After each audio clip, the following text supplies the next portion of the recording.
Kasus penelantaran anak kembali menggemparkan tanah air belakangan ini. Sepasang suami istri yang tinggal di rumah sewaan di kawasan Cibubur diperiksa dan ditangkap karena melantarkan kelima anak kandungnya yang masih berusia belia. Saat diperiksa, rumah cukup mewah yang mereka tinggali ternyata di dalamnya sangat kotor dan jorok. Uniknya jika selama ini kasus penelantaran anak sering dikaitkan dengan keadaan ekonomi, keluarga ini justru terbilang mampu dan berpendidikan. Bahkan sang ayah merupakan dosen sebuah kampus swasta dengan jabatan struktural pembantu rektor. Belakangan diketahui jika pasangan orang tua ini ternyata positif menggunakan narkoba. Selain kasus penelantaran 5 anak di Cibubur, ada lagi anak-anak lain yang menjadi korban. Tak hanya ditelantarkan, mereka bahkan mengalami kekerasan fisik dan psikis dari orang tuanya. Berikut On The Spot merangkumnya dalam 7 kisah anak yang ditelantarkan.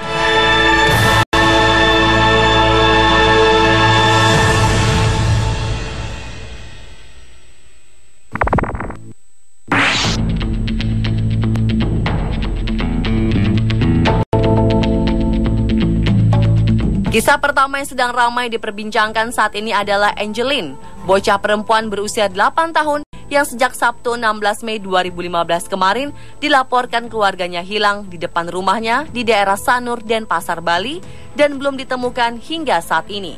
Petugas kepolisian Denpasar Timur langsung mendatangi rumah milik Margaret C.H. Magawe untuk memintai keterangan perihal laporan hilangnya putri ketiga yang adopsi Margaret dan almarhum suaminya yang warga negara Amerika sejak Angeline berusia 3 hari.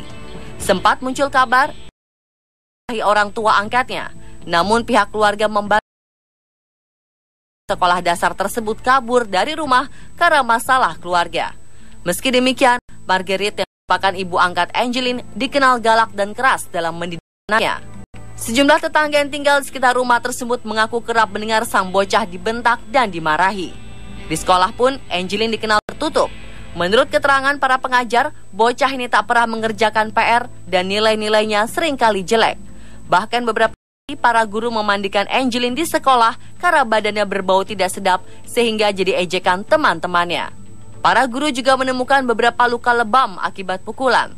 Tak hanya itu, bocah ini juga sering terlambat datang ke sekolah karena pagi hari ia harus memberi makan ayam, anjing, dan kucing di rumahnya. Komnas Perlindungan Anak yang telah mendatangi rumah tempat Angeline tinggal menyimpulkan rumah yang sekaligus tempat peternakan ayam itu tak layak untuk menjadi tempat tinggal. Namun Margaret tersinggung dan marah atas penilaian itu. Ia dan keluarga pun bersikap semakin tertutup.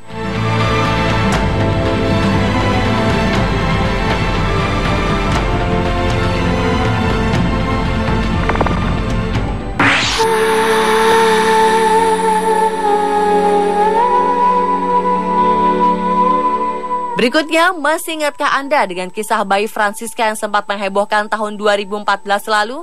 Ya, tepatnya pada April 2014, seorang balita yang baru berumur sekitar 1 tahun ditinggalkan begitu saja oleh orang tuanya. Balita malang bernama Francisca ini ditinggalkan orang tuanya kepada seorang pedagang kaki lima di kawasan PRJ Pademangan, Jakarta Utara. Pedagang asongan ini mengaku terkejut ketika seorang pria yang tak dikenalnya tiba-tiba turun dari sebuah mobil minibus berwarna hitam dan menitipkan seorang balita. Tak hanya itu, pria misterius ini juga memberi uang sebesar Rp200.000, kemudian langsung pergi meninggalkan balitanya.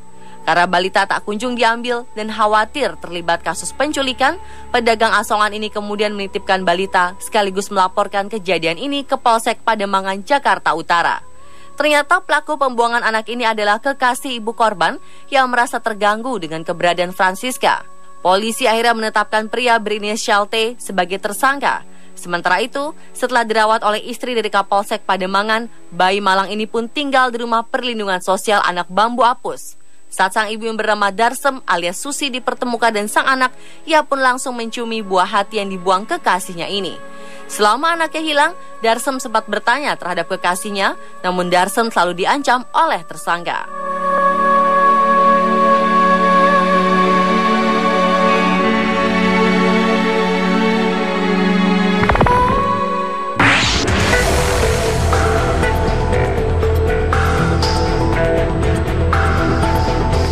Selanjutnya, akibat tak mampu membayar hutang ke kerabat sebesar Rp400.000, seorang pria dan 4 anak yang masih kecil diusir istrinya sendiri.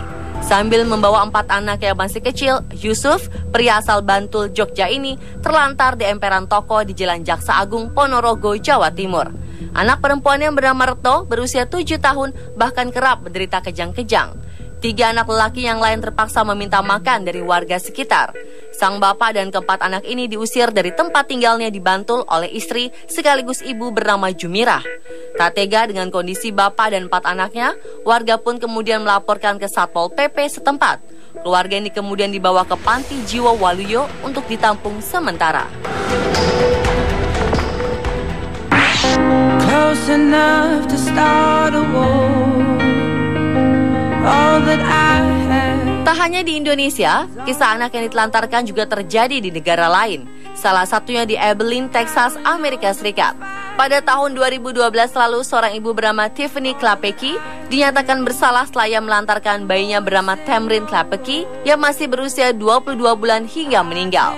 Jaksa penuntut umum menyatakan bahwa Tiffany gagal mengasuh dan memberi makan ketiga anaknya hingga akhirnya salah satu anaknya yang paling bungsu mati kelaparan. Bayi perempuan malang bernama Tamrin ini ditinggalkan begitu saja di kamar selama 4 hari tanpa diberi makan sebelum akhirnya ditemukan ibunya sendiri sudah tak bernyawa. Tiffany mengaku jika dirinya stres setelah bercerai dengan suaminya yang merupakan anggota Angkatan Udara Amerika Serikat dan harus mengurus ketiga anaknya sendirian. Selama proses hukum berlangsung, wanita 23 tahun ini juga menjalani berbagai proses pemeriksaan kejiwaan.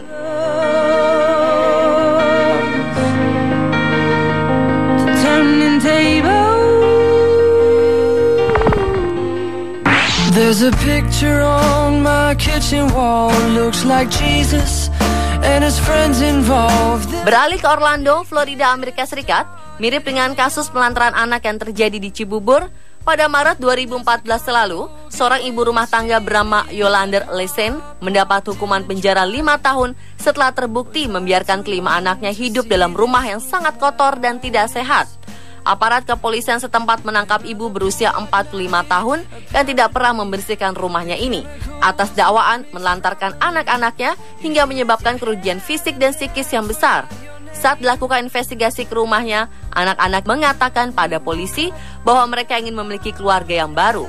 Polisi yang akhirnya menyelamatkan kelima anak tersebut juga menemukan kondisi rumah yang sangat kotor dan berantakan.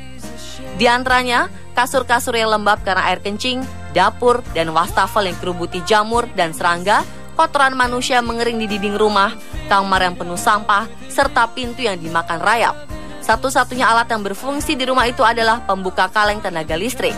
Sementara kamar mandi, wastafel, dan toilet tidak berfungsi sehingga anak-anak tidak memiliki air yang cukup untuk membersihkan diri.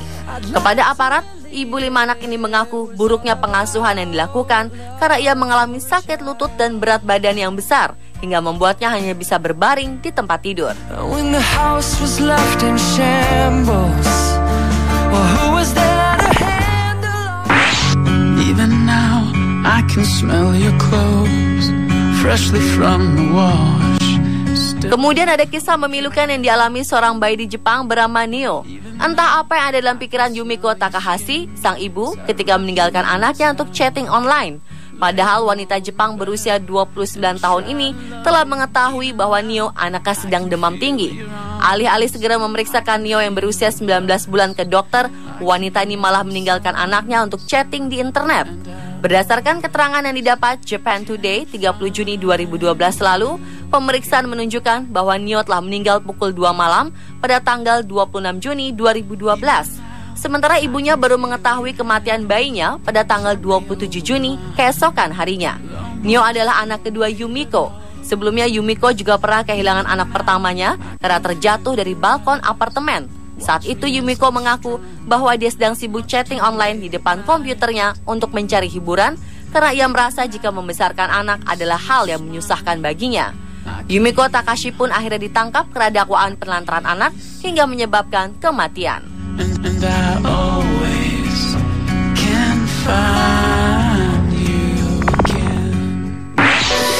I missed the first train, stood out and thrown all day. Sungguh malang nasib bayi perempuan berusia 22 hari bernama Betsy K. Stevens ini. Ia meninggal karena kelaparan di kursi mobil saat orang tuanya makan di restoran Golden Corral, Florida, Amerika Serikat. Pada Desember 2014 lalu, polisi menangkap kedua orang tua bayi malang itu dan menuntut mereka dengan pasal pembunuhan tingkat pertama dan melantarkan bayi hingga meninggal. Menurut kepolisian Lakeland, sang ibu bernama Ruby Stevens, 23 tahun, dan sang ayah bernama Roy Stevens, 48 tahun dari Indiana ini, tengah mengunjungi kerabat di Florida pada 23 Desember 2014 lalu. Mereka kemudian menelpon polisi setelah menemukan bayi mereka di dalam mobil tidak bergerak dan kemudian dinyatakan meninggal setelah sampai di rumah sakit. Roy diketahui bukan bapak biologis dari Betsy. Dari hasil otopsi diketahui bahwa bayi perempuan ini kelaparan sejak 22 hari dia lahir.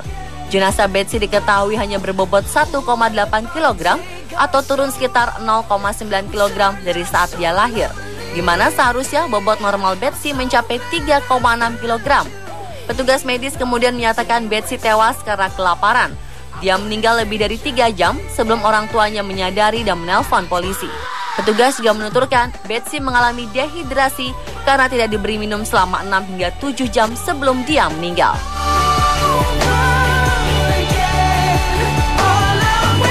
Dan pemirsa, itulah 7 kisah anak yang ditelantarkan versi On The Spot.